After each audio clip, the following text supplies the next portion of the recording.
اور معجزہ معراج یہ ہم سمجھتے ہیں، یہ ہم سمجھتے ہیں معراج پر ہوئی معراج، صلوات بھیجے محمد علیہ محمد۔ یہ ہم سمجھتے ہیں معراج پر ہوئی معراج، نظام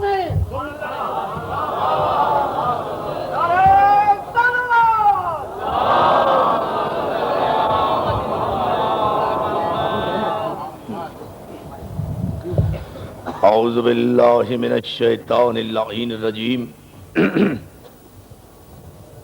بسم اللہ الرحمن الرحیم، الحمد للہ الذی لا یبلغ مدحتہ القائلون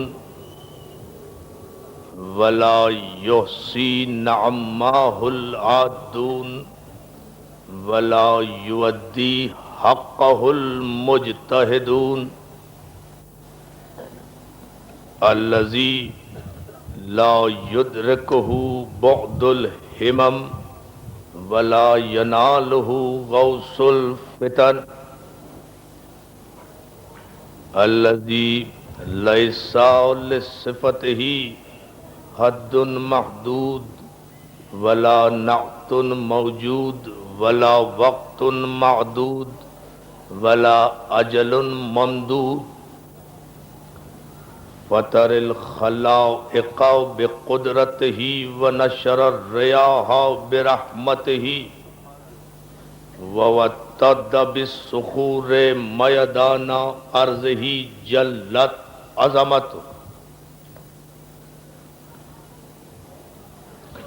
والصلاة والسلام والتحیت والإکرام علی من اختارہ من شجرۃ الانبیاء ومشکاۃ الضیاء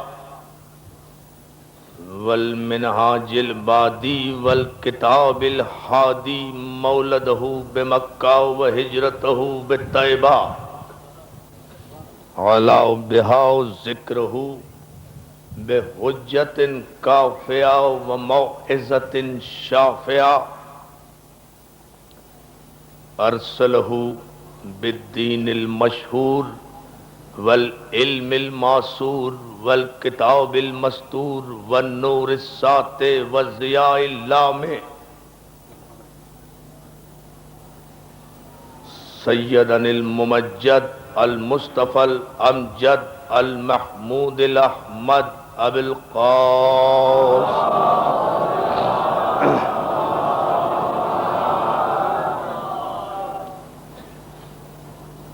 وآلہ الطیبین الطاہرین المعصومین المنتجبین المظلومین، الذین اذهب اللہ عنہم الرجس وطہرہم تطہیرا۔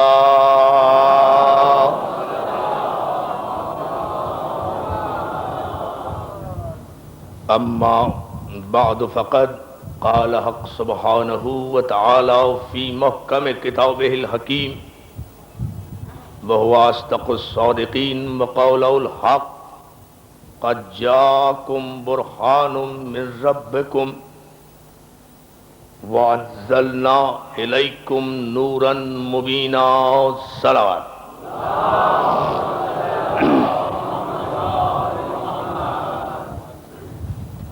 حاضرین مجلس عزاداران سید الشہداء امام بارگاہ بوتراب عزیز آباد میں 1409 ہجری کے محرم کی پہلی مجلس آپ حضرات کی سماعت کے لیے ہدیہ ہے۔ معصوم اور معجزہ ان مجالس میں ہمارا عنوان گفتگو ہے۔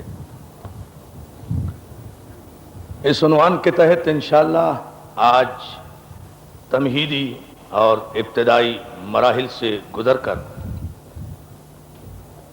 ہم بتدریج جو مسائل امت مسلمہ کے لیے صاحبان غور و فکر کے لیے، صاحبان علم و دانش کے لیے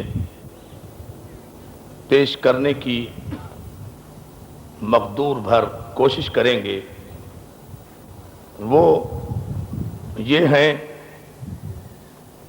کہ خداوند عالم نے ہدایت بشریت کے عظیم تر نظریے کو اپنی مشیت میں اس قدر اہم جانا اور اس قدر اہمیت دی کہ خداوند عالم نے اپنے عدل و احسان کے پیش نگاہ آدمیت، بشریت اور انسانیت کی تخلیق سے پہلے انسانیت، آدمیت اور بشریت کو ہدایت دینے والے معصوم ہادی کو خلق کیا تاکہ اس زمین پر سانس لینے والا ایک بشر بھی، ایک انسان بھی یہ نہ کہہ سکے کہ ہم ایک لمحے کے لیے بھی معصوم کی ہدایت سے محروم رہے۔ صلوات بھیجنا مل کر محمد علیہ وسلم۔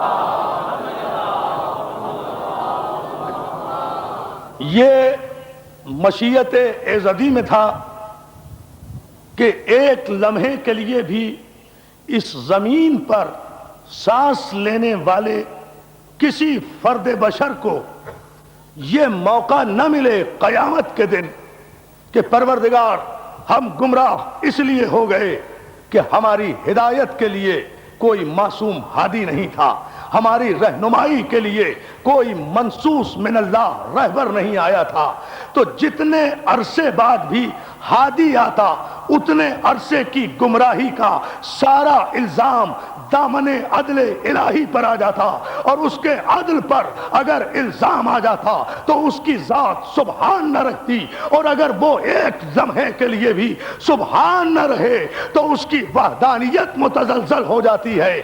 اس لیے اس نے یہ اہتمام کیا کہ ہم اس کائنات کے پہلے انسان کی خلقت سے پہلے ہادی کو پیدا کریں گے، ہادی بنائیں گے، ہادی ہم بھیجیں گے، وہ معصوم بھی ہوگا، منصوص من اللہ بھی ہوگا، عالم علم لدنی بھی ہوگا، مسجود ملائک بھی ہوگا، اس کا انکار کرنے والا ابلیس بھی ہوگا۔ وہ ہادی زمین پہ پہلے آئے گا اور ہدایت پانے والے زمین پر بعد میں آئیں گے، تاکہ ایک لمحے کے لیے بھی زمین ہدایت سے خالی نہ رہے۔ ملت مسلمہ سے آغاز مجلس میں صرف عرض یہ کرنا چاہتا ہوں کہ جو خدا اپنے وقار عدل کے خلاف یہ سمجھتا ہے کہ اس زمین کا پہلا انسان بھی معصوم ہادی کے بغیر زندہ نہ رہے، تو وہ خدا اپنے دامن عدل پر یہ دھبا کیسے لگا لے گا کہ خاتم النبیین کے بعد قیامت تک آنے والے کروڑوں انسانوں کو دیکھیں نا میزان ہے نا توجہ مولا صاحب۔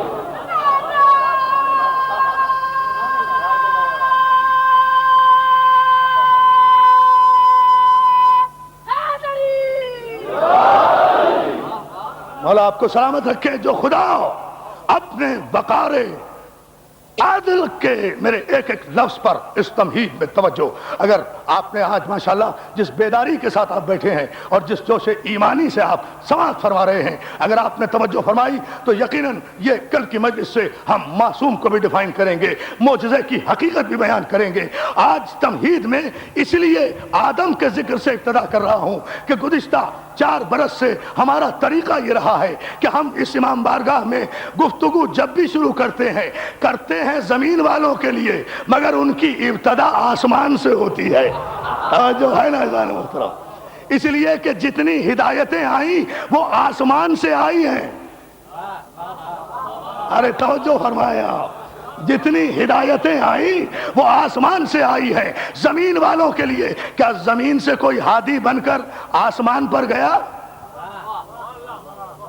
یہ اور بات ہے کہ اپنی حدود مملکت کی سیر کرنے کوئی کائنات کا مالک ایک شب میں جا کر واپس آ جائے، یہ علیحدہ بات ہے، لیکن کیا زمین سے کوئی ہادی بن کر فرشتوں کی ہدایت کے لیے گیا؟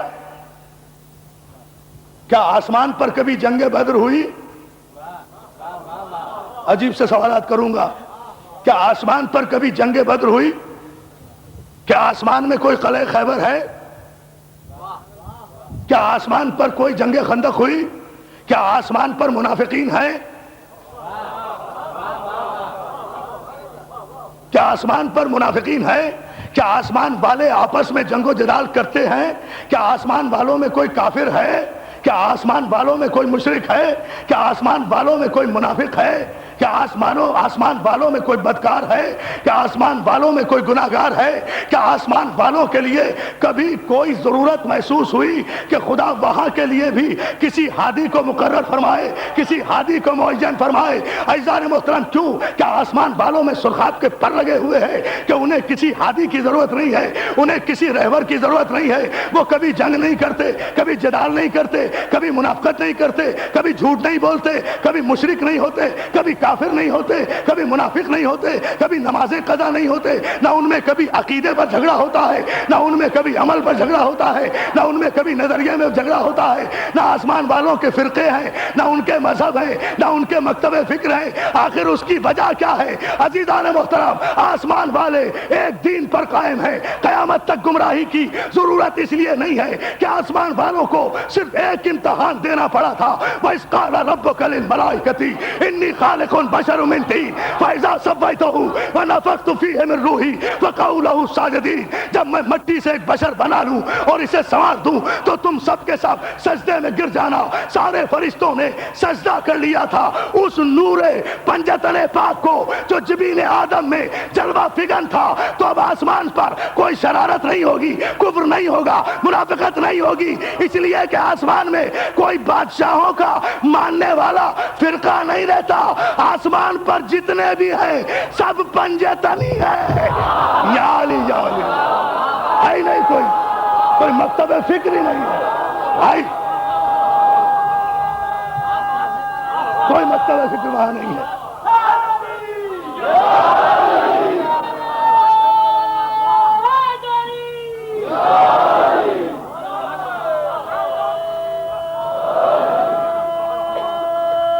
بآواز بلند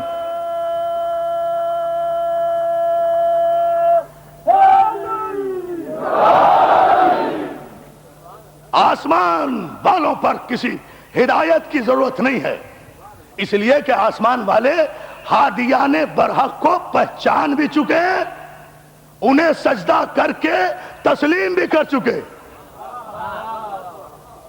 بہت توجہ دوستو، ان پر ایمان بھی لا چکے، انہیں سجدہ بھی کر چکے، انہیں تسلیم بھی کر چکے۔ سب چونکہ در پنجتن پہ جھک گئے، اس لیے گمراہی کا سوال ہی پیدا نہیں ہوتا۔ اس لیے گمراہی کا، ہاں یہ الگ بات ہے کہ کبھی کبھی آسمان والے کسی فرشتے کو اگر سبق لینا ہو، یا علی یا علی، آسمان والے کسی فرشتے کو اگر سبق لینا ہو، یا محفل، بہت سوچ کر جملہ کہہ رہا ہوں، یا محفل قدس میں، محفل ملکوت میں اسے اپنے اعزاز اور فخر کا اظہار کرنا ہو، تو کبھی کبھی در زہرا پر، بہت توجہ، کبھی کبھی در زہرا پر معصوم کا جھولا جھلانے آ جاتا ہے تاکہ عزت میں اضافہ ہو جائے، تقرب میں اضافہ۔ صلوات بھیجے نا محمد، تقرب میں، یہ ہے وہ بنیادی، تاکہ تقرب میں اضافہ ہو جائے، تاکہ عزت میں اضافہ ہو جائے، ورنہ آسمان پر کسی ہدایت کی ضرورت نہیں ہے۔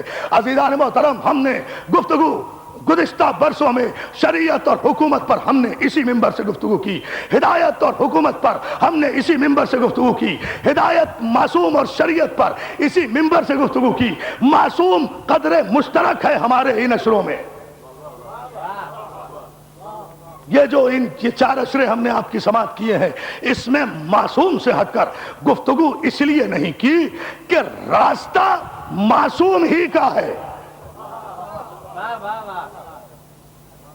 یہ ہے وہ پہلی منزل۔ عزیزان محترم، آپ نے دیکھا کہ فرشتے صرف ایک مرتبہ محلے امتحان میں آئے تھے، اور خدا نے اس کو ہمیشہ کے لیے، چونکہ وہ اپنے عرش کو کسی بھی قسم کی منافقت یا شرک یا کفر کی نجاست سے آلودہ نہیں کرنا چاہتا، اس لیے اس نے منزل اول ہی پر آدم کو سمبل بنا کر، آدم کو نمونہ بنا کر اسی زمانے میں امتحان لے لیا کہ فرشتوں کی صفوں میں معصوم کتنے ہیں، غیر معصوم کتنے ہیں، مومن کون ہے، منافق کون ہے۔ خلافت الہیہ آدم کو سجدہ کرا کے تو دیکھا کہ فرشتوں کی صفوں میں جو گھسا ہوا بیٹھا تھا اس میں ایک منافق تھا، اس نے اسے زندگی تو دی مگر اپنے عرش پہ رہنے نہیں دیا۔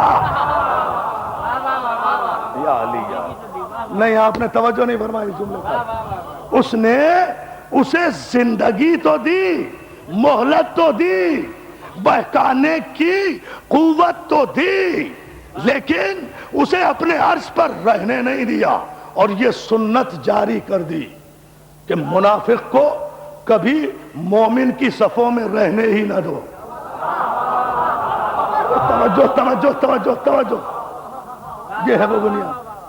اس لیے کہ مومنوں کی صفوں میں رہے گا، انتشار کرے گا، نفاق کرے گا، بدعقیدگی پھیلائے گا، گندگی پھیلائے گا، اس لیے کہ دل کا صاف نہیں ہے، دل کا کھڑا نہیں ہے، اس لیے کہا یہاں سے نکل جا۔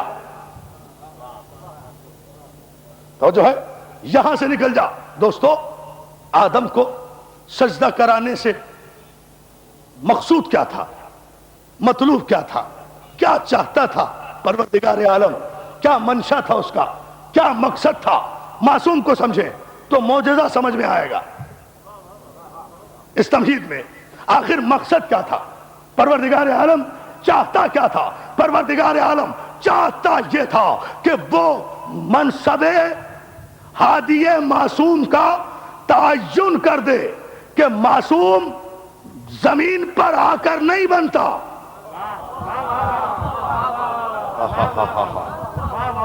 حضور توجہ، معصوم زمین پر آ کر نہیں بنتا، معصوم عرش پر بنتا ہے، اور عرش پر اسے بنا کر اپنی معصوم مخلوق یعنی فرشتوں کو خدا سجدہ کراتا ہے، تاکہ زمین پر جب اس معصوم کو بھیجا جائے تو زمین والے اسے یہ تانا نہ دے سکیں جہاں کے تھے وہاں کے لوگوں نے تو مانا نہیں۔ دیکھیں توجہ، بات یہاں سے ضرور ہوتی ہے۔ مل کر درود بھیجیں نا عظمت محمد، جہاں کے تھے،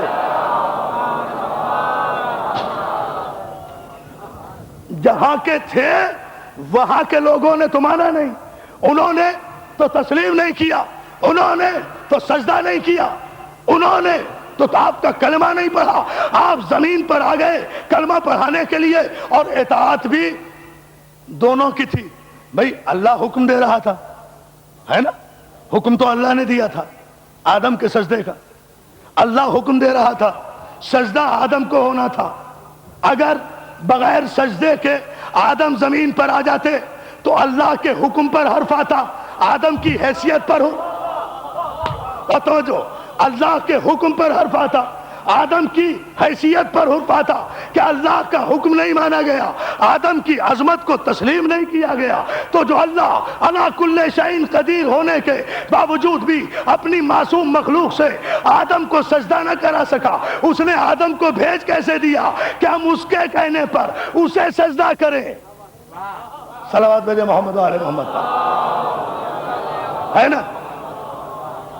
یہ اعتراض وارد ہو جاتا نا کہ ہم اس کے کہنے پر اسے سجدہ کریں جس کے کہنے پر، دیکھیں جملے ذرا دقیق ہیں لیکن اس کا نتیجہ بڑا خوبصورت آئے گا۔ اعتراض یہ وارد ہوتا کہ اس کے کہنے پر، اس آدم کے کہنے پر اسے سجدہ کرے جس کے کہنے پر فرشتوں نے سجدہ نہیں کیا۔ اللہ اللہ اللہ اللہ، اندازہ تو فرمائیں، پھر سمجھ جائیں یہ مفہوم، یہ میرے آج کی تقریر کی حد تک کم از کم بنیاد ہے میرے اس عنوان کی، اور اگر مولا نے مدد کی اور آپ حضرات نے یہ توجہ فرمائی، بڑی خوبصورت بات عرض کروں گا، اپنی بے وضاحتی اور کم علمی کا اعتراف ہے مجھے، لیکن مولا کے دروازے سے جو کچھ حاصل ہوگا اسے پوری توانائی کے ساتھ آپ کی سماعتوں کی نظر کروں گا۔ آپ سے صرف توجہ چاہتا ہوں اس تمہید میں، اس کے کہنے پر اسے سجدہ کریں جس کے کہنے پر فرشتوں نے اسے سجدہ نہیں کیا۔ کیا حق ہے اسے یہ کہنے کا کہ مجھے نبی مانو، اسے اللہ مانو؟ بس دیکھیں نا، یہ بنیاد ہے۔ کیا حق ہے، یہ اعتراض تھا کہ کیا حق ہے اسے یہ کہنے کا کہ مجھے نبی مانو، مجھے خلیفۃ اللہ مانو، اللہ کو وحدہ لا شریک مانو اور عبادت کے لائق مانو۔ اس لیے خدا نے ہدایت معصوم کا بندوبست یہ کیا ہے کہ اپنے فرشتوں کو اس کے آگے جھکایا تاکہ وہ دنیا میں شرمندہ نہ آئے، دنیا کے ماننے یا نہ ماننے کا محتاج بن کر نہ آئے، دنیا والے اسے کوئی تانا نہ دیں۔ فرشتوں نے آدم کو سجدہ کیا، اور جس نے نہیں کیا اسے ابلیس قرار دیا گیا۔ کیوں؟ سجدہ نہ کرنے کی وجہ سے نہیں۔ دیکھیں، جہاں تک تخلیق آدم کا تعلق ہے، آدم کو مٹی سے پیدا کیا۔ دیکھیں، آپ قرآن سے، حدیث سے، تفسیر سے، تاریخ سے، مورخین سے معلوم کر سکتے ہیں کہ خدا نے آدم کو مٹی سے پیدا کیا۔ آدم مٹی سے بنے، پانی سے بنے، ہوا سے بنے، آدم بنے، یعنی آدم کے بننے کا پتہ ہے۔ بس آج کی مجلس کا تاریخی جملہ دینے جا رہا ہوں، آدم کے بننے کا علم ہے۔ وَإِذْ قَالَ رَبُّكَ لِلْمَلَائِكَةِ إِنِّي خَالِقٌ بَشَرٌ مِّن طِينٍ۔ آدم خلق ہوئے، آدم بشر ہیں، آدم مٹی سے بنے۔ آیت نے بتایا، آدم کی حیت ترکیبی بھی بتائی، کھنکھناتی ہوئی مٹی سے بنائے گئے، مٹی کو سڑایا گیا، گلایا گیا، جب وہ کھنکنے لگی، سلسال ہو گئی، تو اس کے بعد آدم کا ڈھانچہ تیار کیا گیا، آدم کا پتلا بنایا گیا، پھر اسے برسوں رکھا گیا، پھر مشیت ازدی نے، دیکھیں نا، آدم کی پوری تعمیر۔ میں اور آپ جس کی اولاد ہے نا، اس کا تذکرہ ہو رہا ہے۔ ذرا توجہ فرما لیں کہ ہمارے جد اعلیٰ بنے کیسے، بہت توجہ۔ سب کے باپ جو ہیں آدم، یہ بنے کیسے؟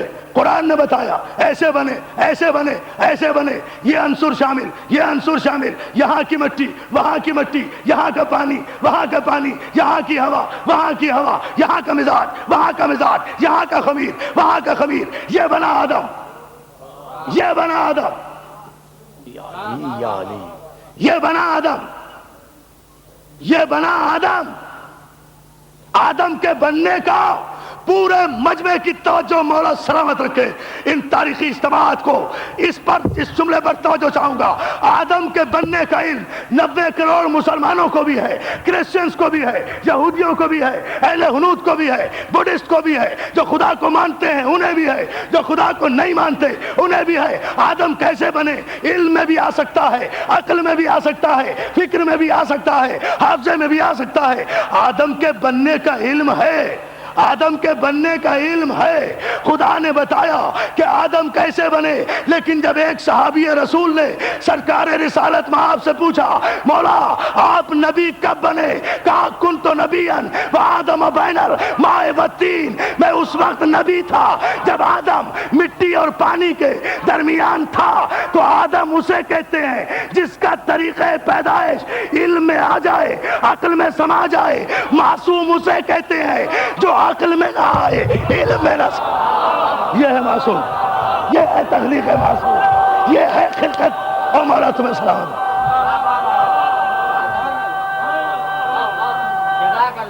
دیکھیں نا،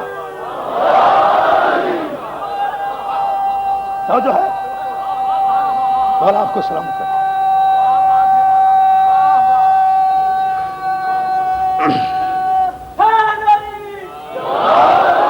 بلند ترین صلوات بھیجے عظمت محمد علیہ۔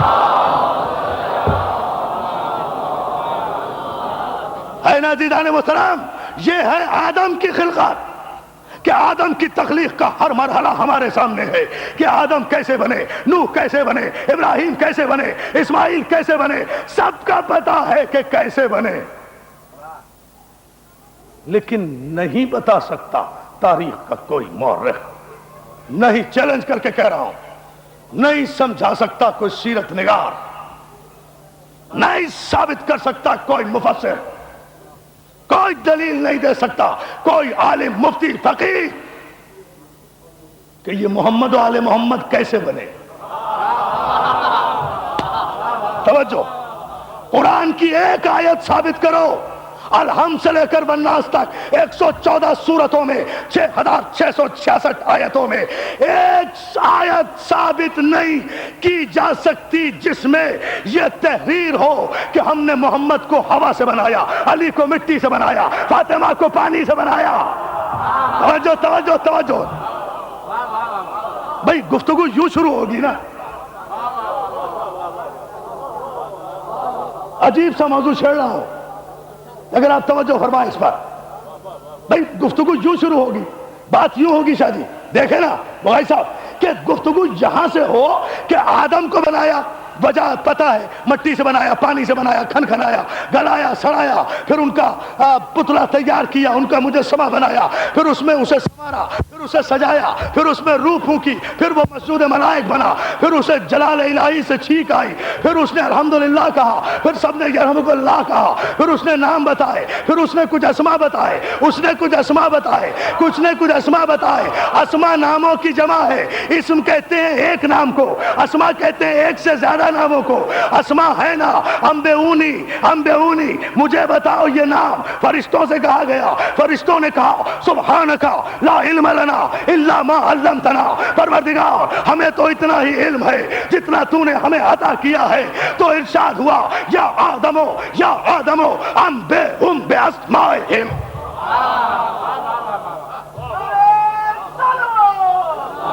دیکھیں، پھر ایک لفظ پر بحث کروں گا یہاں رک کر، آدم یا آدمو انبئہم باسمائہم، انہیں بتاؤ ان ناموں کو، کیا کروں اس کے علاوہ ترجمہ ہی کوئی نہیں ہے؟ انبئہم باسمائہم، یہ اسما فرشتوں کو، میری طرف متوجہ رہیں، یہ اسما فرشتوں کو بتاؤ، اسما بتاؤ۔ دوستو آپ سب سے پوچھتا ہوں، عقل کا اور منطق کا مسئلہ سامنے کی بات، 2+2=4 کی بات، اسم نام کب رکھا جاتا ہے؟ بچے کی پیدائش سے پہلے یا پیدائش کے بعد؟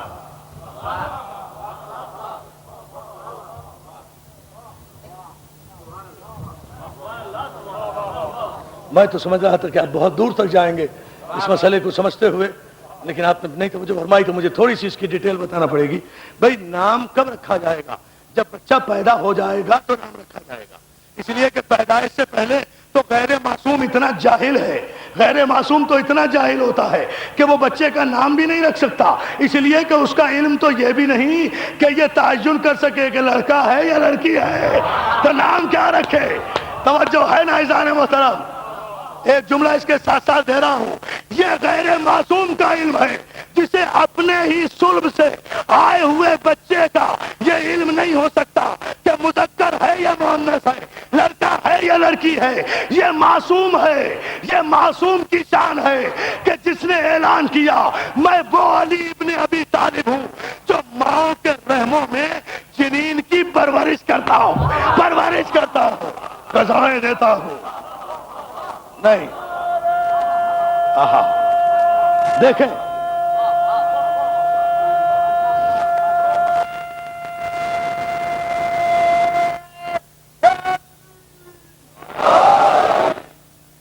ہے نا توجہ جانے محترم؟ تو اسم کا تعین کب ہوگا؟ جب علم میں ہوگا کہ ہے کیا، جبھی تو ہم نام رکھیں گے نا۔ یہ بھی یقینی نہیں کہ زندہ ہوگا یا مردہ ہوگا، پیدا ہوگا تو نام رکھیں گے، جو ہوگا وہ نام رکھیں گے۔ مذکر ہوگا نام میں تذکیر ہوگی، مؤنث ہوگا نام میں تانیث ہوگی، اسم اس کے اعتبار سے، اس کے اعتبار سے اور اپنے آبا و اجداد کے وقار سے رکھا جاتا ہے۔ ارے آپ توجہ فرمائیں، اسم اس کے اعتبار سے اور سلسلہ حسب نسب کے وقار سے رکھا جاتا ہے، وقار سے رکھا جاتا ہے، نقل میں نام نہیں رکھے جاتے۔ جو نقل میں نام رکھے جائیں ان کی تخلیق میں نقل ہے، توجہ ہے نا ادارے محترم؟ جو اصل میں نام، صلوات بھیجے نا محمد، جو اصل میں اسم رکھے جائیں، یہ اسماء کا باقاعدہ علم ہے۔ علم الاسماء ایک سائنٹیفک اوتھینٹک قسم کا علم ہے جو تسلیم کیا ہے علماء اخلاق نے، مانا گیا ہے۔ لیکن مجھے اس علم اسماء سے یہاں بحث نہیں ہے، لیکن میں ایک اسماء سمجھانے کے لیے یہ ذرا سا بیک گراؤنڈ بتا رہا تھا ان اسماء کا، تاکہ بات واضح ہو جائے، عزیزان محترم سمجھ میں آ جائے کہ معصوم ہے کیا، معجزہ کہتے کسے ہیں۔ بات کو ذرا سا واضح کرنے کے لیے، نام بچے کی پیدائش سے پہلے کوئی ماں باپ رکھ ہی نہیں سکتے، بچے کی پیدائش کے بعد رکھیں گے، اور جب بھی بچے کی پیدائش سے پہلے نام رکھ لیا جائے تو سمجھ لو کہ معصوم ہے۔ اس لیے کہ تاریخ میں ایک ہی مثال ہے، اندازہ تو فرمائے، تاریخ میں مثال موجود ہے۔ سرکار ختمی مرتبت نے رحلت سے قبل ایک بچے کا نام رکھا، پیدائش سے پہلے ایک بچے کا نام رکھا جس کا نام محسن، جسے ماں کے شکم میں شہید کر دیا گیا۔ وہ موضوع میرا نہیں ہے، لیکن یہ نام رکھا کیوں، یہ بصیرت پیغمبر جانے کہ جو بچہ ابھی بیٹی کے بطن میں ہے اس کا نام رکھنے کی کیا ضرورت ہے۔ پیغمبر محافظ شریعت ہے نا، پیغمبر اس بچے کا انجام جان رہا ہے، اس لیے پیدائش سے پہلے محسن نام رکھ دیا، تاکہ قیامت میں عدالت الہیہ میں جب مقدمہ پیش ہو تو مقتول گمنام نہ ہو۔ یعنی دیکھے تاریخ، گمنام مقتول نہ ہو۔ اگر قاتل کا نام جیسا حضور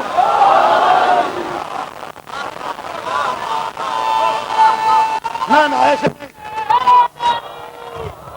نہ، دونوں ہاتھ بلند کر کے پوری توانائی سے نعرہ حیدری، پتہ تو چلے کہ بہت اہم مسئلہ ہم حل کر گئے چلتے چلتے۔ یہ ہے اسماء کی برکت، لوگ سمجھتے نہیں نا عزیزان محترم، تاکہ قیامت کے دن جب عدالت میں مقدمہ قتل عدالت الہیہ میں پیش ہو تو مقتول گمنام نہ ہو۔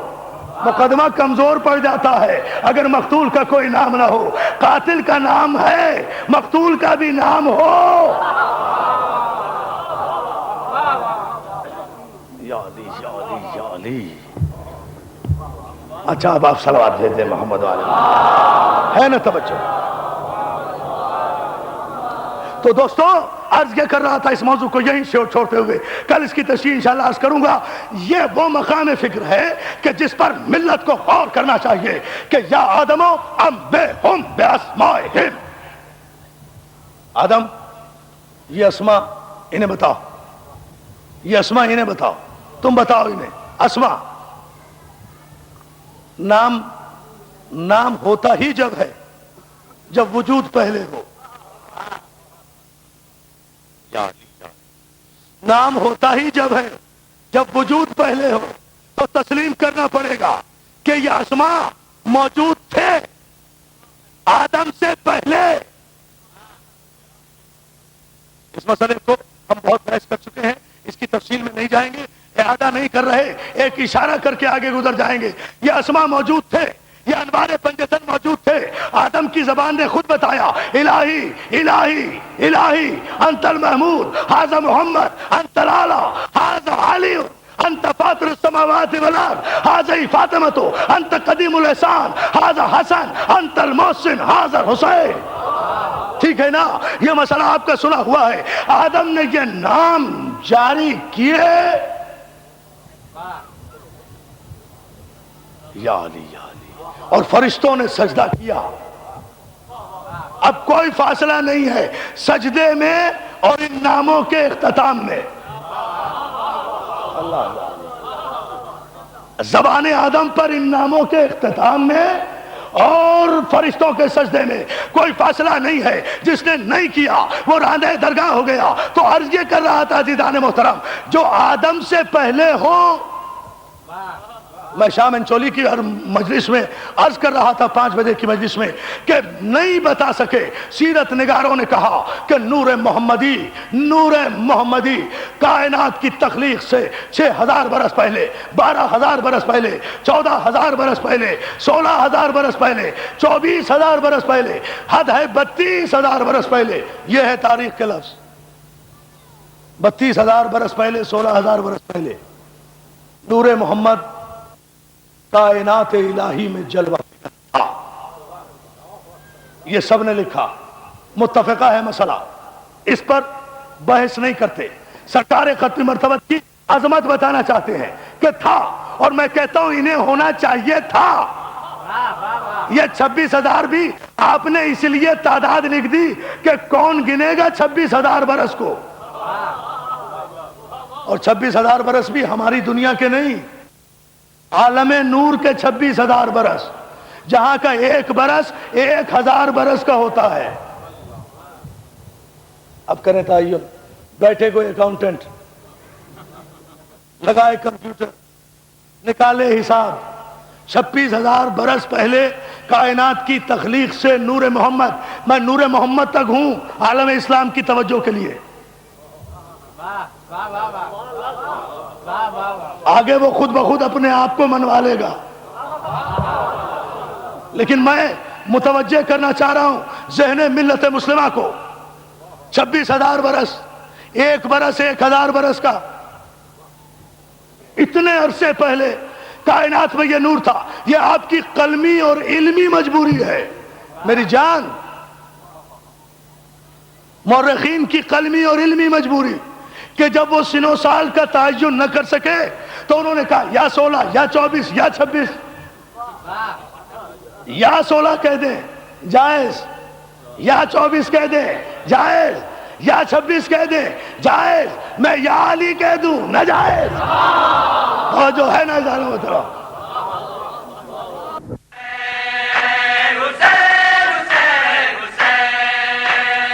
اس سال کی ہماری یعنی حسینی کیسٹ سینٹر کی پیشکش بہترین نوحہ حضرات کا بے مثال مجموعہ، جیسے رضی رضوی، حسن صادق، ندیم سرور، ناصر زیدی، خرم عرفان اور انجمن الذوالفقار کے نقی ذکی اور ساتھی. ان کے علاوہ ہمارے یہاں دیگر نوحہ حضرات اور ذاکرین اکرام کی آڈیو اور ویڈیو نیز کمپیکٹ ڈسک یعنی CDs بھی دستیاب ہیں. تو ہمارا پتہ آپ تمام حضرات کو یاد ہی ہوگا، حسینی کیسٹ سینٹر 6062 حضرت عباس اسٹریٹ، نیئر خوجہ جامع مسجد یعنی خوجہ مسجد کے بالکل قریب، حضرت امام حسین چوک، ممبئی 400009 اور ٹیلی فون 3722969.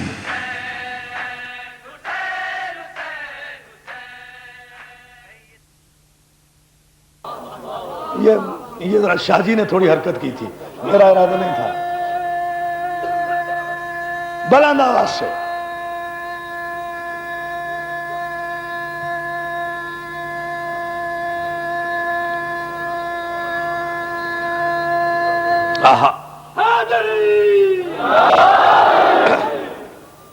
مولا سلامت رکھے یا علی مدد کہنے والوں کو. توجہ ہے نا عزیزان محترم؟ تو قبل تخلیق کائنات نور محمد ہزاروں برس پہلے حجاب قدس میں رہا، حجاب علم میں رہا، حجاب حلم میں رہا، حجاب صدق میں رہا، حجاب عصمت میں رہا، حجاب طہارت میں رہا، حجاب نجابت میں رہا، حجاب تقوی میں رہا، حجاب عبادت میں رہا، حجاب شریعت میں رہا، حجاب لطافت میں رہا، حجاب جمال میں رہا، حجاب جلال میں رہا. یہ مختلف حجابات ہیں جو مورخین نے تحریر کیے، یہ اتنے حجابوں میں رہا.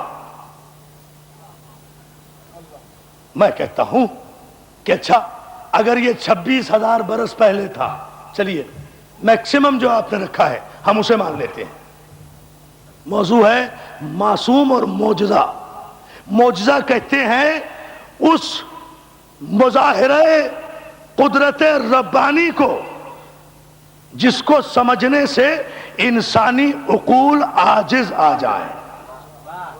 یہ جملہ ذہن میں رکھیں، وضاحت انشاءاللہ کل کروں گا، لیکن اس جملے کو ذہن میں رکھ کر آپ ذرا تعین کریں. چلیے سپوز فار ایگزامپل میں مانتا ہوں، میں نے تسلیم کیا کہ 26,000 برس پہلے کائنات کی تخلیق سے نور محمد خلق ہوا. آپ محبت میں کیا کر گئے؟ آپ کے ہاتھوں سے تو توحید بھی چلی گئی. اس لیے کہ یہ جو کچھ آپ نے کیا نا چاند، یہ کیا محبت میں. بھائی فضائل محمد ہیں تو محبت ہی میں نا. لیکن آپ اس نقطے کی اہمیت سے شاید واقف نہیں رہے اور سارے سیرت نگار مکھی پر مکھی بٹھاتے چلے گئے. 16,000 14,000 20,000 24,000 26,000. ارے بھائی اگر آپ نور محمد کو کی تخلیق کو 26,000 برس پہلے اس کائنات کی تخلیق سے پہلے مان لیں گے تو پھر آپ کو یہ بتانا پڑے گا کہ 26,000 برس سے پہلے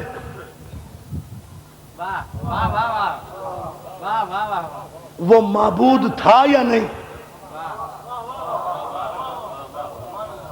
اب ہے بڑا مشکل مسئلہ، اس لیے کہ وہ معبود اسے کہتے ہیں جس کی عبادت کی جائے. تو سرکار خلق ہوئے سب سے پہلے کائنات کی تخلیق سے 26,000 برس پہلے. تو ظاہر ہے سرکار سے پہلے نہ کوئی فرشتہ تھا، نہ کوئی جن تھا، نہ ملک، نہ آسمان، نہ زمین، نہ چرن، نہ پرن، نہ ویش، نہ طیور، نہ ملک، نہ حور، نہ کوثر، نہ سلسبیل، نہ میکائیل، نہ جبرائیل، نہ ستارے، نہ سیارے، نہ شجر، نہ حجر، نہ بر، نہ بحر، نہ کرہ ارض، نہ کرہ فلک، نہ کرہ خلا، نہ کرہ ثقل، نہ کرہ باد، نہ کرہ جماد، نہ کرہ برود، نہ کرہ جبرود. کچھ بھی نہیں تھا. نہ نظام شمسی، نہ سیارے، کچھ نہیں تھا. وہ تو ہمیشہ سے ہے اور ہمیشہ رہے گا. تو اگر اس کائنات کی تخلیق سے 26,000، میرے مولا میری مدد کرنا کہ میں اہم ترین مرحلہ تقریر سے گزر رہا ہوں، مقام مصطفیٰ سمجھانے کے لیے، مقام معصوم بتانے کے لیے. اگر 26,000 برس پہلے کائنات کی تخلیق سے نور محمد خلق ہوا تو 26,000 برس پہلے، 26,000 برس سے ایک دن پہلے تک وہ معبود تھا یا نہیں؟ اگر تھا تو کس نے اس کی عبادت کی جو وہ معبود بنا؟ دیکھیں بڑا اہم مسئلہ ہے. انشاءاللہ مولا نے مدد کی تو ہم گزریں گے اس مرحلے سے. لیکن آپ سلامت بھیج دیں مرتبہ خیر و برکت کے لیے.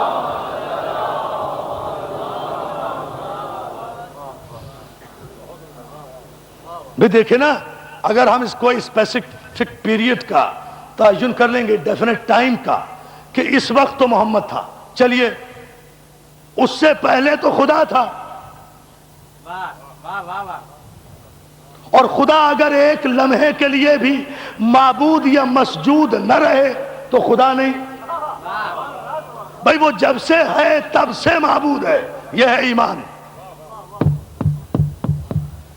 وہ جب سے ہے تب سے معبود ہے، جب سے ہے تب سے مسجود ہے. اگر اسے کوئی سجدہ کرنے والا نہیں تو مسجود کیسا؟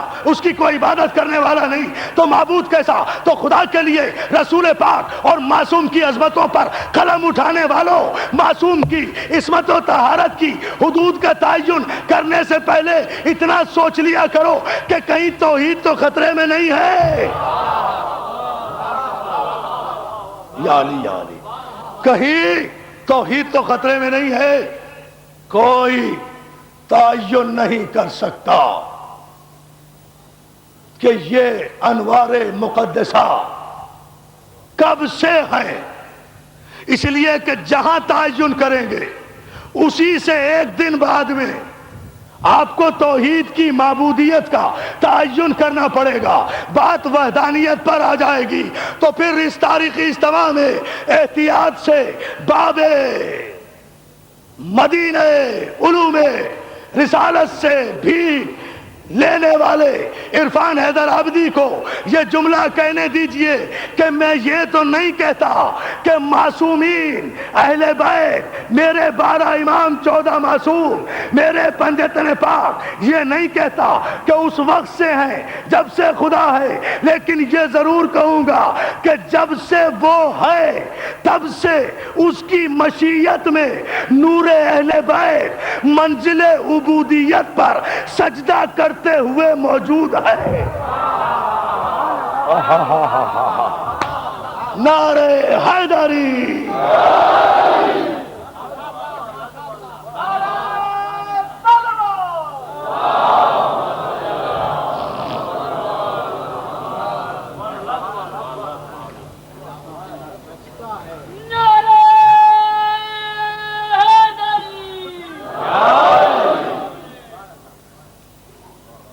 جب سے وہ ہے تب سے اس کی مشیت میں، لفظ یاد رکھیں کسی کو غلط فہمی نہ ہو، تب سے اس کی مشیت میں یہ انوار پنجتن ہے اور اس کی مشیت کو سجدہ کر رہے ہیں. کب سے ہیں کوئی نہیں بتا سکتا. کس عالم میں ہیں دیکھیں، جملہ دے رہا ہوں، اینڈنگ چیپٹر دے رہا ہوں. کب سے ہیں پنجتن کوئی نہیں بتا سکتا. کب سے ہے یہ معصوم کوئی نہیں بتا سکتا. کب سے ہے یہ انوار مقدسہ کوئی نہیں بتا سکتا. کہاں ہیں کوئی نہیں بتا سکتا. عرش پر کیا کرتے رہے کوئی نہیں بتا سکتا. کس کیفیت میں رہے کوئی نہیں بتا سکتا. سجدہ کیسے کرتے تھے کوئی نہیں بتا سکتا. رکوع کیسے کرتے تھے کوئی نہیں بتا سکتا. حمد کیسے کرتے تھے کوئی نہیں بتا سکتا. لباس کیا پہنتے تھے کوئی نہیں بتا سکتا. کس مقام پہ رہتے تھے کوئی نہیں بتا سکتا. کس کیفیت میں تھے کوئی نہیں بتا سکتا. بس جن کی حقیقت نورانیہ کو کوئی نہ بتا سکے اسی کو معصوم کہتے ہیں، اسی کو معجزہ کہتے ہیں. جھاک لیں آج تعین نہ کریں. دیکھیں نا کیفیت پوری طاقت سے جیو.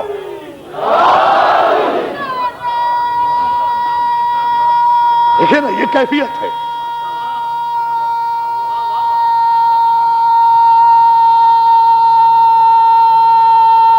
جزاک اللہ. معصوم کے فضائل و سیرت کا اور اس کی تخلیق کا اگر غیر معصوم احاطہ کر لے تو پھر وہ معجزہ نہ رہے. اس لیے کہ اگر علم میں آ گیا تو معجزہ نہیں، عقل میں آیا تو معجزہ نہیں، فکر میں آیا تو معجزہ نہیں، عالم نے سمجھایا تو معجزہ نہیں. اس لیے کہ جب آیا تو سمایا، جب سمایا تو محدود ہوا، جب محدود ہوا تو معجزہ نہ رہا. جب محدود ہوا میں پیغمبر اسلام کے اور علی کے معجزے بتاؤں گا انشاءاللہ آئندہ تاریخوں میں، اور دلائل کے ساتھ، روایتی انداز میں نہیں. وہ معجزے بتاؤں گا جو اب تک زندہ ہیں، وہ معجزے نہیں. لیکن یاد رکھو آج بحث ہو رہی تھی ایک عالم دین سے صبح اور بحث بھی بڑی ٹپیکل تھی. بہت توجہ. بحث ہو رہی تھی معصوم کے اقتدار پر، معصوم کے اختیار پر، معصوم کے پاورز پر. معصوم کو جو ڈیڈیکیٹڈ پاورز ہیں اللہ کی جانب سے، جو اس نے اپنی قدرت سے ظرف دیکھ کر عطا کیے ہیں. توجہ توجہ توجہ. اللہ ظرف دیکھ کر اختیارات دیتا ہے. یہ نہیں ہے کہ پہلے وزیر اعظم بنا دے بعد میں امینڈمنٹ کرے اور اگر وہ اختیارات سے تجاوز کرے تو اسے سنڑی پہنچا دے. یہ نہیں ہے. توجہ ہے. ایسی حماقتیں نہیں ہوتی.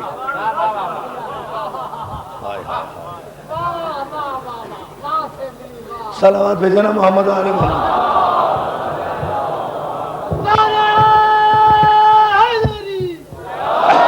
اللہ جتنے اختیارات دیتا ہے، جنہیں اپنے اختیارات دیتا ہے انہیں ظرف دیکھ کر اختیارات دیتا ہے. اس نے 1,24,000 پیغمبروں کو اپنی پاورز دی نا، ہم بتائیں گے، لیکن کسی بھی نبی نے ان اختیارات کا کبھی ناجائز استعمال نہیں کیا. ان کا ہر اختیار مرضی الہی کے لیے استعمال ہوا. وَأَنزَلْنَا الْحَدِيدَ فِيهِ بَأْسٌ شَدِيدٌ. جب علی کی 70 تلواریں ایک جنگ میں ٹوٹی ہیں، ایسے نہیں سمجھے بدے گئے. اب آپ کو بیدار ہونا پڑے گا. اب وقت میرے پاس رہ گیا قلیل، مضمون ہے سمندر کی طرح، بیان کروں گا کل، لیکن اس موضوع پر توجہ جہاں اینڈ کر رہا ہوں. 70 تلواریں جب علی کی ٹوٹی ہیں ایک جنگ میں، اس لیے کہ اکیلا علی، اکیلا مصطفیٰ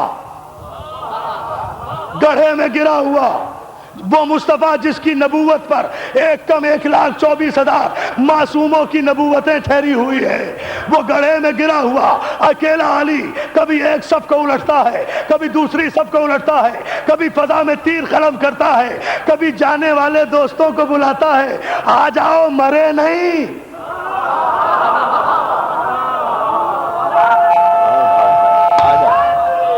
دیکھیں معجزہ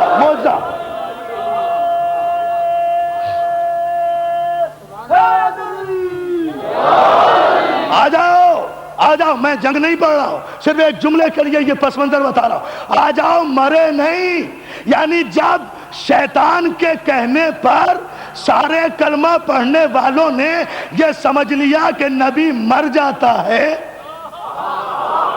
کیا سن رہے ہیں آپ؟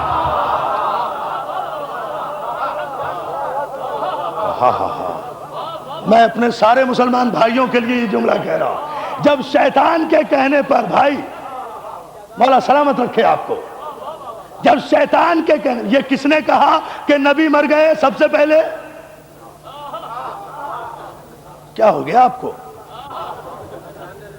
میں دعویٰ کرتا ہوں، قسم کھا سکتا ہوں آپ سب کی طرف سے کہ آپ میں سے کسی نے نہیں کہا. آپ جاگ کے اور بیدار ہو کر سنیں اس جملے کو. سب سے پہلے نبی کو مردہ کس نے کہا؟ شیطان نے کہا. اب قیامت تک جو بھی، جب بھی، جہاں بھی نبی کو مردہ کہہ کر اس کی جالی چومنے پر ہمیں سزا دے، سمجھ لو محمد کی امت نہیں، شیطان کی ذریت ہے، نسل ہے. یہ ہے فیصلہ، تاریخ کا فیصلہ، تاریخ کا فیصلہ ہے. آئیے نا فیصلہ اس طرح.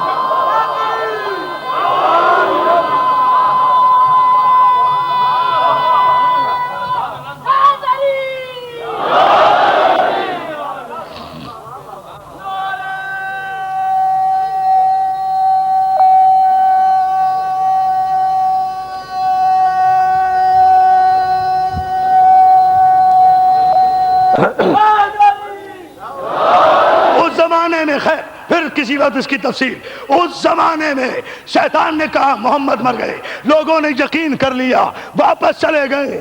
اب 70 تلواریں ٹوٹی ہیں، علی 5 محاذوں پہ جنگ کر رہا ہے. محمد کو بچانا، جو تیر آ رہے ہیں انہیں فضا میں قلم کرنا، جو فوجیں آگے بڑھ گئی ہیں کافروں کی انہیں پیچھے ہٹانا، جو چلے گئے ہیں انہیں واپس بلانا، محمد کو گڑھے سے نکالنا. بار بار علی کی تلواریں ٹوٹی. جب تلواریں اتنی ٹوٹی اور 70 زخم علی کے جسم پر آئے اور 70 مرتبہ جبریل نے سہارا دے کر علی کو گھوڑے پہ سوار کیا، اس وقت خدا نے آسمان سے ایک لوہا نازل کیا جس کی سند قرآن میں دی، وَأَنزَلْنَا الْحَدِيدَ فِيهِ بَأْسٌ شَدِيدٌ. اور ہم نے ایک ایسا لوہا آسمان سے نازل کیا جو کافروں کے لیے شدید ترین ہے. یہ ذوالفقار آئی، علی نے پلٹ کر رکھ دیا. یہ ذوالفقار عام تلوار نہیں تھی، معجزہ تھی، مگر بذات خود یہ تلوار معجزہ نہیں تھی. دیکھیں یہی بحث ہو رہی تھی. کیوں حضور؟ آج ہمارے قبلہ و کعبہ بھی مولانا قیصر عباس صاحب بیٹھے تھے اس میٹنگ میں جہاں ایک بہت بڑے اپنے ہی عالم سے بحث ہو رہی تھی. آج صبح یہی بحث تھی. یہ تلوار معجزہ نہیں تھی. پوچھ لیں شبلی نعمانی سے، پوچھیں مورخ طبری سے، پوچھیں ابن خلدون سے، پوچھیں محدث دہلوی سے. پوچھیں امام حاکم سے، پوچھیں مسند احمد بن حنبل سے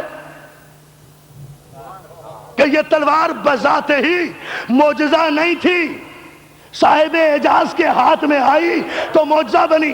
اس کی دلیل یہ ہے، اس کی دلیل سنیں جو سارے مورخین نے لکھا، اس کی دلیل یہ ہے، ایک جنگ میں جنگ کرتے کرتے کافر پر جو علی نے ذوالفقار کا وار کیا، اس کی ڈھال کٹی، تلوار ٹوٹ کر اس کے ہاتھ سے گر گئی، وہ سہم گیا، علی نے ہاتھ روک لیا۔ امام تھا نا، ضدی نہیں تھا۔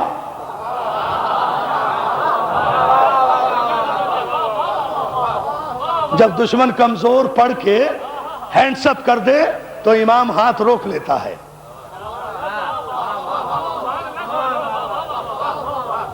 ہاتھ روک لیا نا، امام نے ہاتھ روک لیا، دشمن لرز کر رہا، علی یہ تو کوئی مقابلہ نہیں، میں نہتا آپ کے ہاتھ میں تلوار، بات تو جب ہو کمال آپ کا نہیں ہے، کمال اس تلوار کا ہے۔ اس زمانے میں بھی ایسے لوگ تھے نا، ذرا یہ تلوار مجھے دے دیجئے، میری تلوار آپ لے لیجئے، پھر لڑ کے دکھائیں۔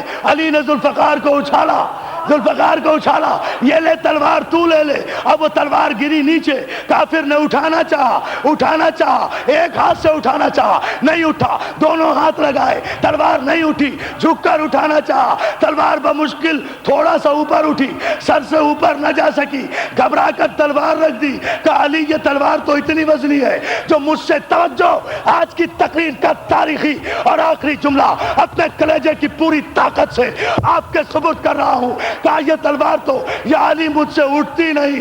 تو علی نے کہا میں نے تجھے تلوار دی تھی، اپنا ہاتھ نہیں دیا۔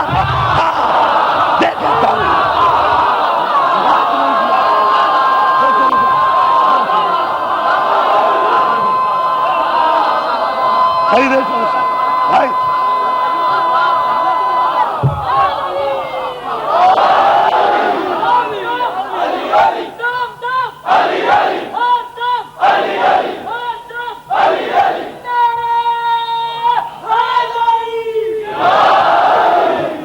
کیا خلاصہ رہا گفتگو کا، اور آپ کو سلامت رکھے، کہ بذات خود آسمان سے آئی ہوئی کوئی چیز ہر ایک کے لیے معجزہ نہیں ہوتی، اس کے وارث کے لیے معجزہ ہے۔ تلوار جب علی کے ہاتھوں میں ہے تو معجزہ ہے۔ قرآن بھی آسمان سے قلب پیغمبر پہ نازل ہوا، کل بتاؤں گا تفصیل، بہت بڑا موضوع ہے، انشاءاللہ کل عرض کروں گا۔ سب مانتے ہیں، سارے مسلمانوں کا ایمان، ہمارا بھی ایمان، قرآن رسالت کا معجزہ ہے، مگر رسالت کا معجزہ ہے، امت کا معجزہ نہیں ہے۔ ارے آپ توجہ نہیں فرما رہے۔ معصوم اگر قرآن سے صرف بسم اللہ الرحمن الرحیم کہہ دے تو مردہ زندہ ہو جائے۔ اور یہاں امام کعبہ آئے ہوئے ہیں پاکستان میں، میں اور کو نہیں انہیں کہتا ہوں، وہ 1 کروڑ قرآن سر پہ رکھ کر کسی زخمی کو اچھا کر دیں، سارا قرآن پڑھ دیں، سارا قرآن پڑھ دیں، کسی مردے کو زندہ کر دیں، نہیں کر سکتے نا؟ کیوں؟ کیا قرآن نے اپنی حقیقت بدل دی؟ نہیں۔ بقول علامہ رشید ترابی کے، قرآن جب غاصب ہاتھوں میں ہو اپنے معنی چھپا لیتا ہے، جب اپنے وارث کے ہاتھوں میں آئے اپنے معنی، یہ ہے منظر موجود کی بات ہے۔ تو بھیا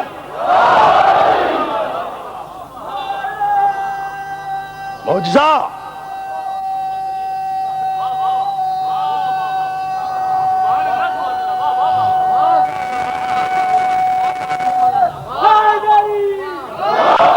معجزے دیکھنا چاہتے ہو، قرآن معجزہ ہے، مگر صاحب اعجاز کے لیے، وارث کے لیے معجزہ ہے۔ ہمیں بھی جبھی کام آئے گا وہ جب ہم قرآن کو وارث سے لیں گے، جو ہے نا، قرآن معجزہ ہے وارث کے لیے۔ یاد کر لینا اس بات کی دلیل نہیں ہے کہ آپ نے معجزہ حفظ کر لیا۔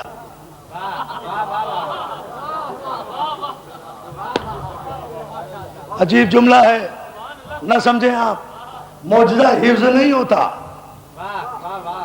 آپ نے حفظ کیا مگر جب تک آپ کی سانسیں چل رہی ہیں قرآن پڑھتے رہیں گے. ادھر شہرک پہ خنجر پڑا، ادھر قرآن بھی گیا، حافظہ بھی گیا، حافظ بھی گیا، مگر جو صاحب اعجاز ہے وہ نوکے نیزہ پر بلند ہوگا. موجودہ موجودہ موجودہ. عقل حیران ہے، ایک سر ہے جو نیزے پر تلاوت کر رہا ہے. وارث ہے، وارث ہے، وارث ہے، معصوم بھی ہے، صاحب معجزہ بھی ہے. کیا کروں، میرے پاس وقت نہیں ہے تفصیل میں جانے کا. مجھے خانہ ابو طالب جانا ہے یہاں سے، لیکن دوستو انشاءاللہ کل پر ملتوی کرتے ہوئے اتنی بات ضرور عرض کروں گا. کربلا حادثاتی مرکز نہیں ہے، کربلا معجزے کی دلیل ہے. کربلا معجزے کا مرکز ہے. آج یکم محرم، کربلا، حسین کربلا آ گئے. لیکن عزیزو، یہ کربلا وہ مقام ہے جہاں علماء نے لکھا یہاں حسین کے آنے سے پہلے خدا نے حسین کے خون کے استقبال کے لیے، سمجھ رہا ہے بھائی، یہاں حسین کے مقدس خون کے استقبال کے لیے اس سرزمین نینوا سے، اس سرزمین ماریا سے سب سے پہلے آدم کو گزارا. آدم جب کربلا کی سرزمین میں پہنچے تو ان کے گھوڑے کا پاؤں ایک پتھر سے ٹکرایا، وہ گھوڑے سے زمین پہ گرے، ان کے پاؤں کے انگوٹھے سے خون جاری ہوا. رو کر کہتے ہیں پروردگار کیا مجھ سے کوئی خطا ہو گئی جو یہ تکلیف مجھے یہاں اٹھانا پڑی؟ کہا نہیں آدم، تم خوش نصیب ہو.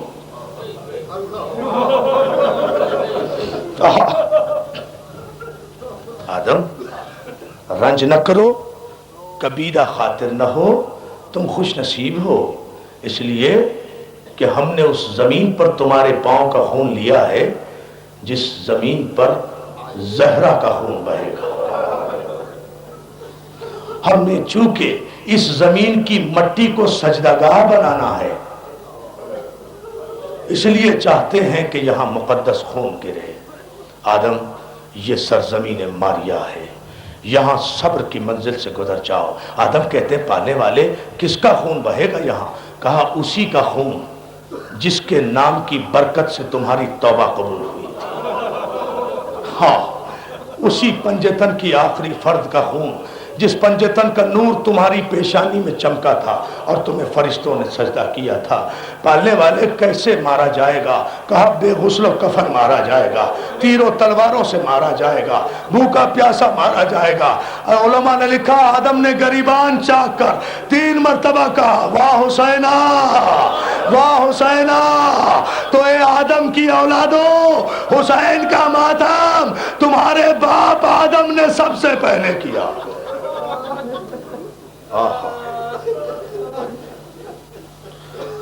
اس کربلا سے آدم گزرے،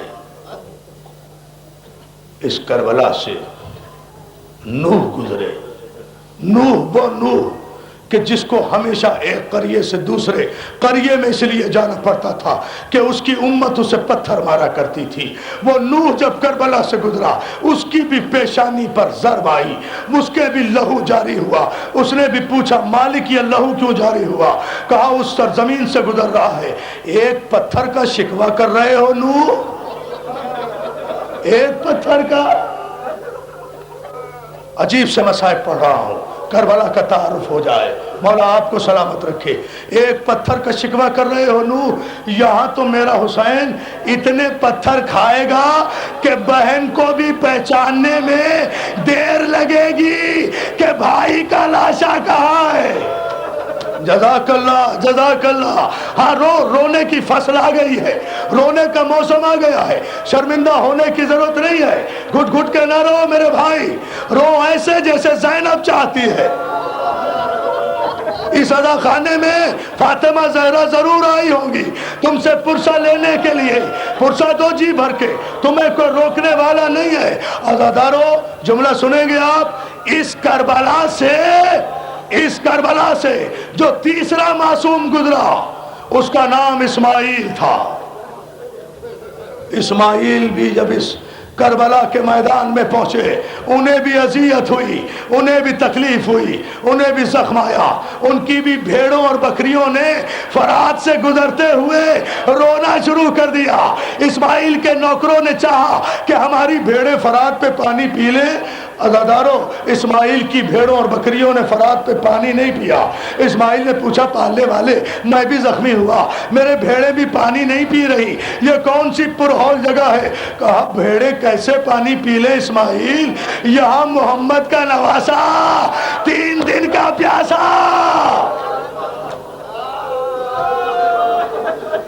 بس 2-4 جملے ہو گئی مجلس، مصائب کے لیے اتنا جملہ کہہ دینا کافی ہے۔ دوستو چوتھا معصوم، میں ہٹ کر بیان کر رہا ہوں شادی، چوتھا معصوم، یہ 3 معصوم، آدم معصوم، نوح معصوم، اسماعیل معصوم۔ دوستو ایک جملہ سن لو، یہ شاید مورخ بھول گیا، اس نے 4 ہی معصوم لکھے لیکن نہیں 5 معصوم گزرے۔ چوتھا معصوم مجھ سے سنو، چوتھا معصوم علی بن ابی طالب ہے، جو صفین سے واپسی پر کربلا سے گزرے ہیں، اور جب کربلا میں پہنچے علی نے اپنا گریبان چاک کیا، مالک اشتر سے کہا امامہ سر سے اتار دو، اس لیے مالک میرے ساتھ آ۔ علی اپنے سپاہیوں کے ساتھ میدان کربلا میں آئے، دریا کے کنارے پہنچے، علی نے کہا یہ وہ جگہ ہے جہاں میرا شیر بازو کٹا کے، جزاک اللہ، اور مولا تمہیں سلامت رکھے۔ علی نے کہا یہ چوتھا معصوم ہے۔ مالک اشتر، ابراہیم بن مالک اشتر پوچھتا، مالک اشتر پوچھتا ہے مولا یہ کون سا مقام ہے؟ کہا یہ جو نشیب دیکھ رہے ہو نا، یہ وہ مقام ہے جہاں میرا حسین زخمی ہو کر ذوالجلال سے گرے گا۔ بہت مصائب ہو گئے مگر میرا یہ جملہ سن لے عزیزان محترم، زخمی ہو کر گھوڑے سے گرے گا، یہاں میرے حسین کے گلے پر سمر کا خنجر چل جائے گا۔ ایک مرتبہ ایک بلندی پر آئے تو علی سے برداشت نہ ہو سکا، علی نے 3 مرتبہ آسمان کی طرف ہتھیلیاں کی اور چلا کر کہا واہ حجابا، ہائے پردہ، واہ حجابا، ہائے پردہ۔ مالک اشتر کہتے ہیں مولا یہ کیسے پردے کی بات کر رہے ہو؟ کہا مالک اشتر یہ وہ بلندی ہے جس بلندی پر کھڑے ہو کر میری معصوم بیٹی اپنے بھائی کے گلے پر چلتا ہوا۔ جزاک اللہ، جزاک اللہ، اب کرو نا ماتم عزادارو۔ اور چوتھا مقام یہ ہے، بھائی بہت وقت ہو گیا، 4 قافلے نہیں بیان کر سکتا، شاید ہی کل بیان کروں گا ادا خان ابو طالب میں، لیکن یہاں یہ جملہ سن لیجئے، مصائب بہت ہو گئے۔ عزادارو 5واں معصوم ہے حسین، جو کربلا آیا، یہاں حسین کے گھوڑے کو ٹھوکر تو نہیں لگی مگر حسین کا گھوڑا رکا، آگے بڑھتا نہیں۔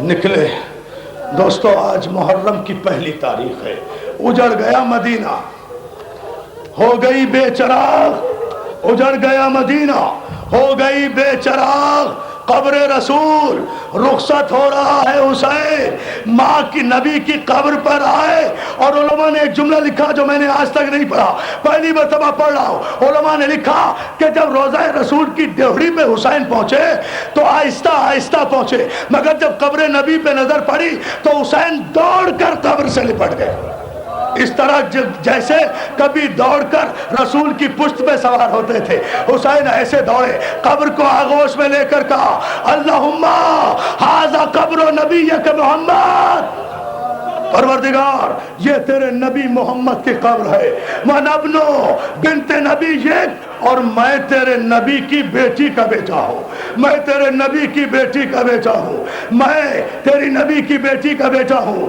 پالنے والے مجھے وہ راستہ دکھا جس میں تیری رضا ہو میرے مالک۔ نانا سے رخصت ہوئے، ماں کی قبر پر آئے، ماں کو سلام کیا۔ ایک مرتبہ جب جانے لگے تو میر انیس نے ایک جملہ لکھا، میر انیس نے ایک جملہ لکھا، میر انیس نے ایک جملہ لکھا کہ قبر زہرا سے 2 ہاتھ برآمد ہوئے۔ ایک جملہ سن لیں دوستو، قبر زہرا شق ہوئی، 2 ہاتھ برآمد ہوئے۔ حسین کو آغوش میں لے کر ایک جملہ کہا، حسین میں نے تجھے چکیاں پیس پیس کے پالا ہے، کہنے آئی ہوں، میر انیس لکھتے ہیں، حسین کہے دیتی ہوں کہ منہ قبر سے موڑوں گی میں، اپنے بچے کو اکیلا تو نہ چھوڑوں گی۔ ارے میں اپنے حسین کو اکیلا نہیں چھوڑوں گی، حسین میں تیرے ساتھ ساتھ جاؤں گی، مگر حسین ایک جملہ، بس ایک جملہ، حسین جی اماں، حسین ایک مرتبہ جانے سے پہلے میرے اس بیٹے کو بلا دے جسے میں نے خدا سے علی کے لیے مانگا تھا۔ ارے چپ ہو تو، سمجھ گئے؟ اے بھائی مولا تمہیں کوئی غم نہ دے سوائے غم حسین کے، سمجھ گئے تو آنسو نہ رکھو، میرے اس بیٹے کو بلا دے جسے میں نے علی کے لیے مانگا تھا۔ حسین نے آواز دی، بھیا عباس اماں بلا رہی ہے، جزاک اللہ، اب رو زیادہ رو، بھیا عباس اماں بلا رہی ہے۔ حسین دوڑے دوڑے آئے، عباس دوڑے دوڑے آئے، قبر فاطمہ کو بوسہ کیا، بوسہ دیا، سجدہ کر کے پوچھا شہزادی کیا حکم ہے، آقا زادی کیا حکم ہے؟ قبر زہرا سے آواز آئی، عباس عباس عباس تو بیٹا ام البنین کا ہے مگر لال میرا ہے۔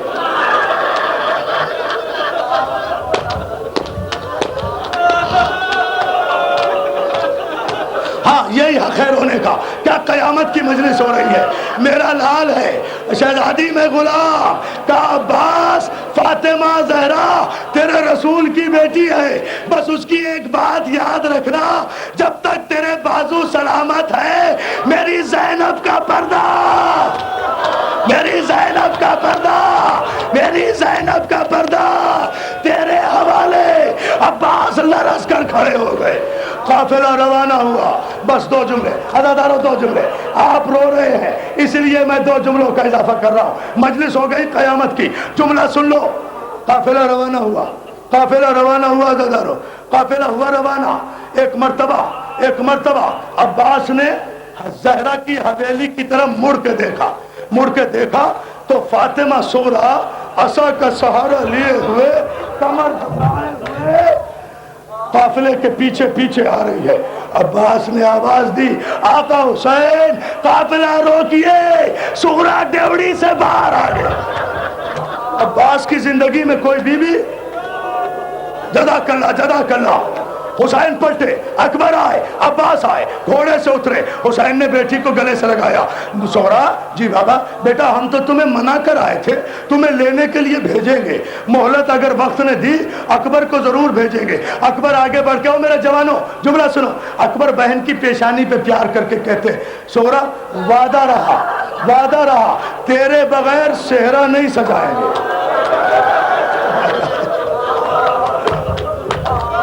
میری ماں بہنوں خدا تمہارے بھائی،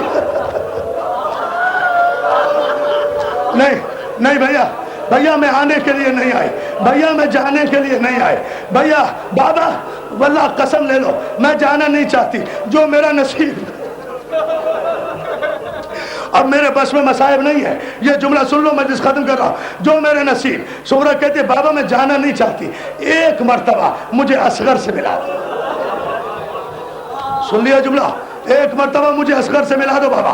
علی اصغر، ام رباب کی محمل بٹھائی گئی، رباب اصغر کو لے کر آئی، عزادارو اصغر کو لے کر آئی، صغریٰ نے ہاتھ پھیلائے، اصغر نے ہمک کر ماں کی گود چھوڑی، بہن کی گود سے لپٹ گئے۔ صغریٰ نے کہا اصغر اکبر تو نہیں مانتا، تو رک جا،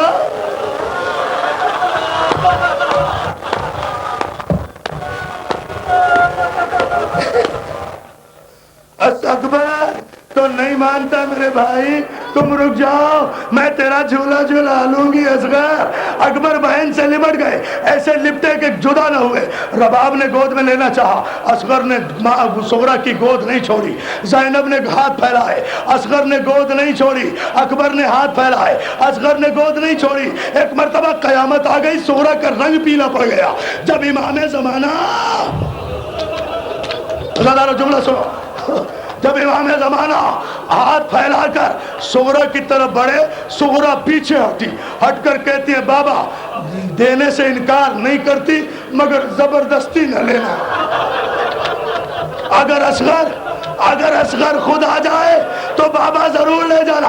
حسین کہتے صغرا نہیں، زبردستی نہیں کروں گا، مجھے اصغر سے ایک بات کہنے دے۔ حسین آئے، اصغر کے کان میں اللہ جانے کیا جملہ کہا کہ ایک مرتبہ اصغر نے حسرت بھری نگاہ سے صغرا کو دیکھا، ایک مرتبہ باپ کو دیکھا، بہن کی گود چھوڑی، حسین کی آغوش میں آ گئے، صغرا تڑپتی رہ گئی، قافلہ چلا گیا۔